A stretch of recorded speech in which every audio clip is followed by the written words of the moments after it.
Hello and welcome to Happy Horror Time. My name is Tim Murdoch. And my name is Matt Emmert, and this is another of our news commentaries. Let's jump right in, Tim. Jump in. Okay, so there's a lot of news that has come out over the last week or so, and one of those pieces of news is that John Krasinski is returning to write, direct, and produce A Quiet Place Part 3. Now, you know why this is big, Tim? Because the other Ask one's... me. Matt, why is this big news? It's just big news. You know, I'm really glad you asked. No, because he wrote and directed the first two. He starred in the first one, if you remember, but he actually didn't have much to do with A Quiet Place day one. He provided like the initial story. So him coming back to write and direct, it's like it's continuing those two movies. Are you a fan of Quiet Place? Yeah, I liked 1 and 2. But is he going to put Pam in it? Who's Pam? From The Office. Oh, like what? Who's Pam? No, but part 3 is expected to continue the story of his family from the movie, the Abbott family. So Emily Blunt is supposed to come back, and the kids also. It has not been confirmed, but like, why would he be calling it part 3 if he's not continuing that family? Okay, I did see 1 and 2, and I'm sure we covered them both. Did he die?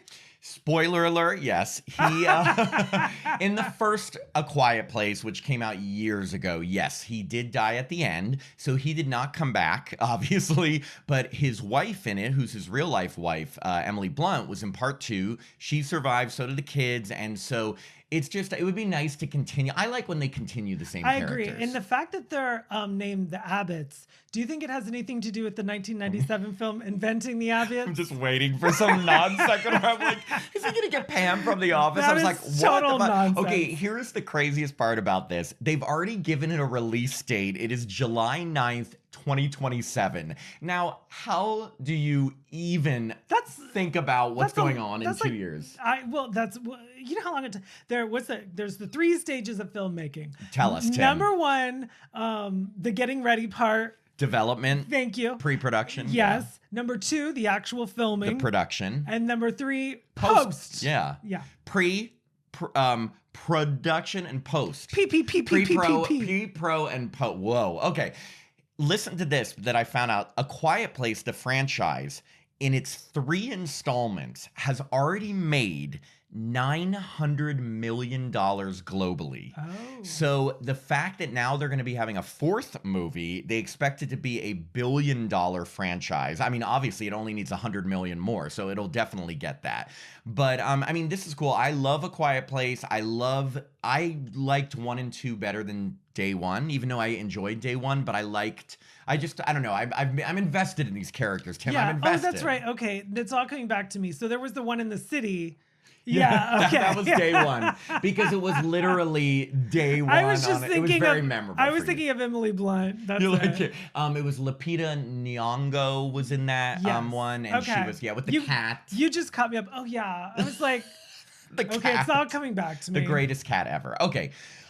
In terms of other things in development, a Hostel TV series is in the work. Now, Variety reported last week that Eli Roth's famous, do they still call it torture porn, right? I mean, that was can you believe that the first Hostel came out 20 years ago?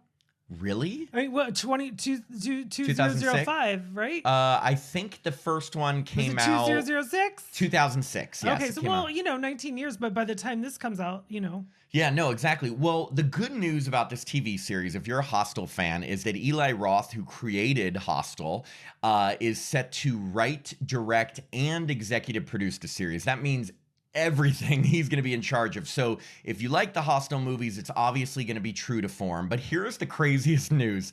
They have already announced that Paul Giamatti is going to be starring in this series. Now, he's an Oscar winner, right? It's funny, but I guess in a weird way, I could see him as one of the rich assholes that pays to watch people get tortured. Right. Did you like 1 or 2 better?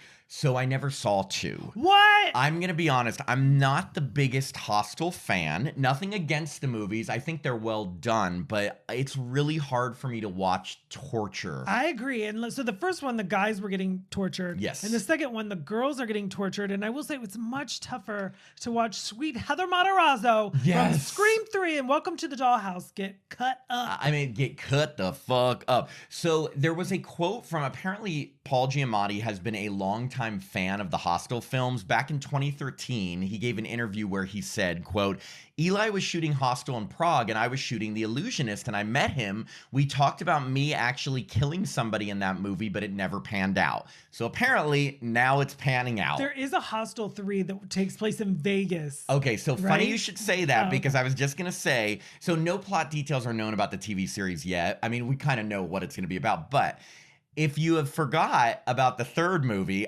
I didn't even know until I think it was straight to DVD because it did not come out in the theater. I would have saw it. So only the first 2 were written and directed by Eli Roth. They came out in 2006 and 2007. And together, they actually earned $120 million worldwide. I believe it. I saw it in the big ArcLight Theater in the Dome, and it was packed. Yeah, so people were fans. But the third film was direct-to-video, came out in 2011. I truly didn't know until I found this story that there was a third Hostel. Eli Roth was not involved at all. I can't imagine why it wasn't successful. Well, I mean, there was that period of time from like, I don't know, 2003 to maybe 2012 where things were going straight to DVD just by their name, and it would make a lot of money, especially like Bring It On with all the sequels. Yeah. Like, and even Mean Girls 2. Cruel Intentions, they had 2 and 3. So, you could put a property name on something and just release a sequel. I think that was very lazy of Hollywood. It's called, what's that called? A money grab. Yes, but apparently it wasn't a big one because it didn't, I mean, first off, it didn't get a theatrical release.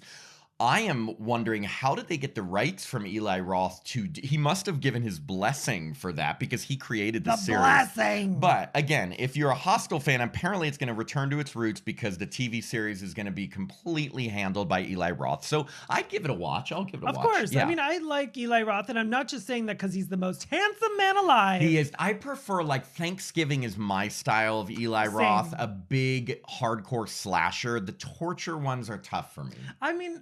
what was the Green Inferno? Did you see that? I did. That was gross. Good. It was pretty good. It wasn't as, but like Hostel, I just remember it was like tough to watch. Yeah. Anyway. I think you should watch Hostel 2 now. Well, maybe we will. Okay. Oh, God. Wow.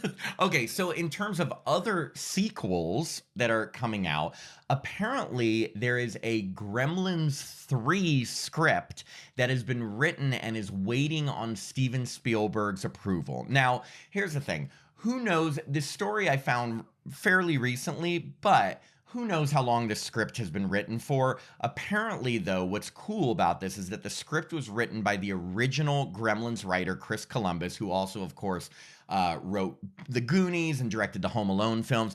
Well, the big piece of information is that Zach Galligan, obviously Billy in both Gremlins movies, just said at Comic-Con. Yes, and in Waxwork.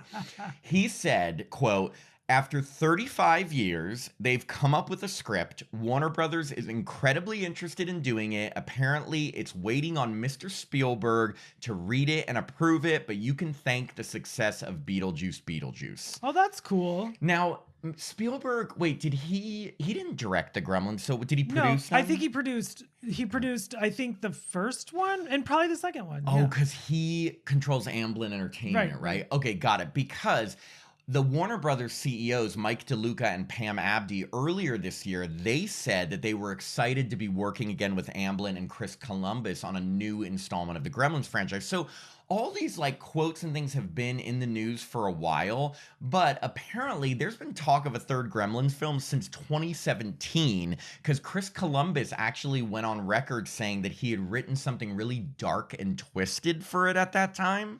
I just love that Gremlins came out in 1984, so that's over 40 years ago. It's crazy. Wait. Oh, so yeah. Wait. It is over 40 years. So then when he said after 35 years, oh, maybe because that was when the last Gremlins thing.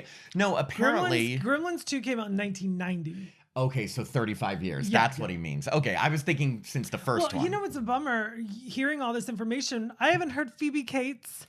I mean, she retired. Because who knows, but would they have written her in? Maybe. Yeah, Billy and what was her name in the movie? Phoebe Cates. Phoebe Cates and Zach Galligan were the stars. Yeah, they were. So the thing is what I'm wondering is whatever dark and twisted script Chris Columbus said he wrote in 2017, is that the script they're referring to now? That was 8 years ago. Like, has he changed it? Is this really even going to happen? Because if he's been talking about it for this long, who knows what's going to happen? But apparently, I didn't even know this. Gremlins most recently returned to the screen in a 2-season animated prequel series on HBO Max. Did you watch that? No. I mean, it's for the kids. Well, no, I mean, like a lot of adults like animated series, but I don't know if I would be into like a Gremlins animated series. I'm just not into animation, period. See, I do like raunchy animation, like Family Guy, Heavy Metal, and South Park and things. Yeah, that kind of stuff. Anyway, so Gremlins 3, will it happen? Will it not? What do you think? Tell us in the comments. Tell us if you're excited about a Hostel TV series or A Quiet Place Part 3. This is what I want. I want Phoebe Cates in it, and I think she played the role of Kate. And I want her to have a monologue about how her dad got stuck in the chimney. And then Billy will say, "You already told me that story, so get some new material, right, bitch." What if he said that? And then they started fighting. Wrong. And then she punched him in the face, and then he threw a gremlin at her. Naughty. Okay, so in more recent news, John Carpenter just announced that Halloween, the complete extended collection vinyl box set is coming out. Now, as a huge Halloween music and movie fan, I'm very excited about this because, so apparently this collection it's being referred to as the definitive collection, and it includes vinyl soundtracks for Halloween 2018, Halloween Kills, and Halloween Ends, which were the ones he worked on with his son, Cody Carpenter, and Daniel Davies.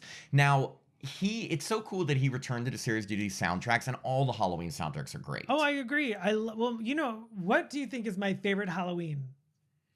Either part 4 or you're already right. Yes, yeah, it's part Halloween 4. Yeah, I know. I'm like, yeah. But I love the score on that. I love the score on all of them. All of them are so good. So apparently this expanded vinyl box set features new artwork by Chris Bilheimer, expansive liner notes, exclusive interviews with Carpenter and director David Gordon Green, 3 posters by Creepy Duck Design, a box set exclusive poster by Bilheimer, and a lenticular cover. Like, this sounds awesome. And when I was looking up this story, they have 2 previously unreleased like music cues that you could listen to. One was from Halloween Kills and one was from Halloween Ends, and they were really cool. Are we gonna get Kyle Richards in the pond? Oh God, no! Well, no scenes. This is just music. Forget it. So the vinyl box set, very appropriately, is due out on October 3rd from Sacred Bones Records, and it's going to cost $155 or $165. Now, 3 soundtracks, and it's in a very expansive set. So I think it's kind of worth it. It's almost like $50 each, you know? Yeah. You know what I do? I put a recorder, like a hand recorder up to the screen, and I just record it. Oh, okay. Are we going back to 1988? Yeah. And I just play it over and over. You know, you want to hear something crazy about John Carpenter, who's in his late 70s or early 70s. He is still touring and doing his music live. And the coolest part about this is I was looking up his concert dates. He's going to be in Los Angeles for the whole 2 weeks before Halloween and on Halloween. So Tim, we're going. You're skipping your party this year? Just going to see John? I would never skip my Halloween party, but I would go to see John Carpenter on actual Halloween. I actually had tickets one year, and then a family event came up and I gave them away. What year was this, and why did you not give them to me? I tried to give them to you. You had plans that night as well. Wait, was this recently? I don't remember when. But I did have tickets to see John Carpenter. Oh my God. Okay, I want to go. I want this vinyl box set, everything. Okay, and speaking of Halloween-related people, I just found some images from apparently Danielle Harris of the Halloween and Hatchet franchises and Michael Ironside from Prom Night 2. Or Total Recall. Total Recall are starring in a new true crime-inspired horror film called Marrow. I guess like Bone Marrow. Now, obviously, these are 2 horror greats that are coming together, and the the film involves, this is what they said about it, a vlogger who invites her stalker onto her show. Sounds like a bad idea. I like it. Even though there have been a string of influencer murders lately, and things apparently go bad because the stalker's identity and humanity come into question. I like it. Doesn't that sound cool? No, it sounds really good. Now, Danielle Harris stars as the vlogger's wealthy but ruthless aunt. Now, can't you totally see her doing that? I think Danielle Harris is a great actress and she can play any role. I just can see her being like pushy. A pushy, angry character, because we've seen her be so sweet in the past in certain roles, but I think she can play this great. And Michael Ironside stars as a deranged former psychiatrist who survived a previous encounter with his stalker. So the film is being directed by Mitch McLeod, who had this to say about it. He said, Marrow takes true accounts of a stalking in small-town Texas in the early 2000s and places it within a modern lens, exploring the world of America's oftentimes unsettling fascination with serial killers and crime podcasts. Now, it's totally right, because I love true crime, and I think it's like a lot of times movies nowadays, they'll take something that's based on something loosely based. So I have a feeling this is very loosely based, but we're going to put up these two exclusive images that Bloody Disgusting showed. The first is of Danielle Harris. Now, it is kind of funny. She's wearing like a fedora. I like that. No, it's like a cute, like, I'm going to Paris. Isn't that called a fedora? I don't know. So, and she's looking great, very tan, and then Michael Ironside looks kind of scary. Yeah, he looks very like I don't know who's talking to me on the other side of the World Wide Web. He looks like he could be like an assassin or something. Yeah. Anyway, spooky. Okay, so we'll see how that goes. Another piece of news is that Witchboard just released their final Red Band trailer. And I've got to say, first off, like, Tim and I have been interested in this movie because a couple reasons. Number one, we love the original Witchboard. Yes, we love the original Witchboard from the 80s. Number two, it's being directed by Chuck Russell, who directed A Nightmare on Elm Street 3, Dream Warriors. So we love that film. I also want to say The Blob. I think you're right. Okay. And The Mask. So, good director. It's being billed as a remake, but from this trailer and everything I've heard about this movie, it sounds nothing like the original.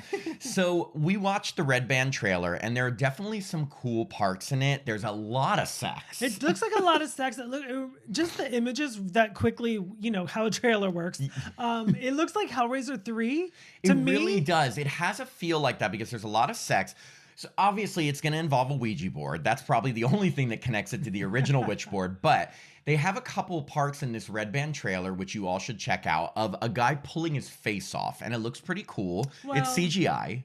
I don't know. Nothing can top Poltergeist ripping the face off. Yes, that was amazing because it's practical effects. I will say, though, it is funny that a guy is pulling his face off in a movie directed by the guy who did the movie The Mask. Like, it only seems too appropriate. I have not seen The Mask since it came out. I haven't either. Another thing that you see a lot of in this trailer is a bunch of supernatural arms that are either holding this girl down, pulling her out of the shower. It's just arms galore. Right. Like, that's been done in other films, but this one, it looks very successful in the trailer. Now, this film is coming out very soon. Next Friday, it releases in limited theaters, and we will be reviewing it on Happy Horror Time. I will say, though, if you are interested in seeing Witchboard, you do kind of got to search for a theater that's playing it, because not many theaters are playing it, and that's a shame. Because that is a shame. It looks like it'll be fun. The only cast members I recognized in it were Madison Eisman, who played the twin sisters in the I Know What You Did Last Summer TV series, and Charlie Tahan from Ozark, because I was a big Ozark fan. But great cast, I think. And apparently it is set in present-day New Orleans. And the log line is, a cursed artifact unleashes a vengeful witch, drawing a young couple into a deadly spiral of possession, temptation. Ooh, you know what the tagline I want to be? Wait, I'm not done. There's more tagline? And occult terror. That's a long tagline. Well, it's a log line. Oh, okay. Log line. Tagline would be quick. Yeah. Log line is like the description of the movie. My tagline would be, give me some beads. because it takes place in New Orleans. Got it. Yeah. I was like, well, I'm glad you explained that. Anyway, so yes, it releases next Friday, August 15th. Check out your local listings to see if it's playing because, again, we had to search. It wasn't playing at our usual theaters. But this Red Band trailer is worth checking out.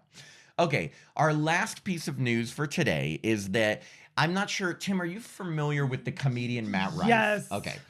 I think every but... gay knows him because he's hot. He's definitely hot. He's a comedian. And funny enough, he's been in a few horror movies. He was in Black Pumpkin in 2018, a horror movie called Don't Suck in 2023 with Jamie Kennedy, and a recent movie this year called I Live Here Now. Anyway, he has purchased Ed and Lorraine Warren's home and now is the guardian of the famous Annabelle doll. I mean, that's really cool. I mean, I guess his stand-up comedy must be paying very lucratively. I was just going to say, wow, like, I don't know how much that house is. But I mean, I'm sure it's a couple million. Now, in all fairness, he went in with his friend, but still, that's still like $1 million or $2 million each. He announced on his Instagram account last week that he and his friend Elton Casti purchased the Connecticut house that was once owned by this famous couple. As we all know, the Warrens are the ones that the Conjuring movies are based on their cases, and the house apparently came with an occult museum in the basement. Now, what's funny about this is that's how they show it in the Conjuring movies, so it's real to life. But one of the most infamous items in this occult museum in the basement is this large Raggedy Ann doll, which is the true Annabelle doll. And apparently the Warrens said it was possessed by a demonic spirit, so they would have a priest come in regularly and bless this whole museum because they have all sorts of cursed artifacts. But here's the crazy thing. Apparently, Matt Rife doesn't own the doll, but since he owns the house, he's like its guardian. Now, I'm like, then who owns the doll? Yeah, who owns the doll? And do you believe in that stuff? Demonic spirit. Okay, this is what I will say about that stuff. If you ask me flat out, do I believe in it? I'd probably say no. But would I stay away from stuff that could be scary because it's related to that? 100%. I second that, but I don't believe in it. Oh, yeah, exactly. But, okay, one last thing on this story that makes it even crazier. I'm not sure if all of you who follow horror news saw this story from last month, but just a few weeks ago, that same doll was taken from the museum by a paranormal researcher named Dan Rivera, along with some of the other cursed items. He was taking him on his road show called Devils on the Run. Well, on one of his tour stops, he was randomly found dead in his hotel room. Now, that is fucking scary. That is scary. And only 54. He was only 54. And here's the best part. Authorities, did an investigation. They said he, quote, died of natural causes. What are natural causes at 54? Oh, gosh. Yeah. 50. I think 54 is young. So. Well, of course. That's what I was saying. It's so young that there is no natural cause. Now, did Annabelle do it? Who knows? But he had taken these cursed objects. It's Raggedy Ann. It is funny because it's a Raggedy Ann. People need to remember that Raggedy Ann is not scary. Raggedy Ann, but you put it in a occult museum, it's scary. Okay. So apparently Matt Rife, he said he's an avid fan of the paranormal. That's why he loves the Conjuring movies. That's why he bought this house. But their plan with the house, him and his friend, is they're going to open it to the public for tours and overnight stays. So Tim, pack a bag, we're going. I don't want to stay. I don't even want to tour. Here's my thing. I would never stay overnight there. But I would go see Matt Rife do comedy. You would like to see Matt Rife do lots of things. Like laundry. Yeah, like laundry, like playing soccer. Yeah. No, I would go on a tour of this museum, but I'd be really nervous to set foot there. What state is it in? Connecticut. Oh, okay. Did you already say that? Yeah. Oh, God, my memory. I was like, Connecticut. Yeah, on the East Coast, but who knows when this will happen? He just bought it. And so just an interesting story because a comedian with the Annabelle doll and that house. I would be more scared to stay over in the Hell House LLC. Yes. Than way more than because I don't know anything about the Conjuring house. Well, the thing is you've seen enough of the Conjuring movies. You know a bunch of those artifacts. They're supposed to be cursed. The thing about the Conjuring films for me is that they feel like films. Like it feels cinematic. It doesn't feel real. Yeah. Yes, Hell House LLC because it's feels found real. footage. Of course, it feels real. I second that though. Staying overnight in where they filmed Hell House LLC, which is an actual haunted attraction in Pennsylvania, would be terrifying. Yeah, I couldn't do it. No. Anyway, let us know what you think of all of these stories, your thoughts on them in the comments. We love interacting with comments, so please leave a comment for us and we'll get back to you. And thanks for for watching. Yes, like, subscribe. Like, subscribe. Comment. Okay, bye.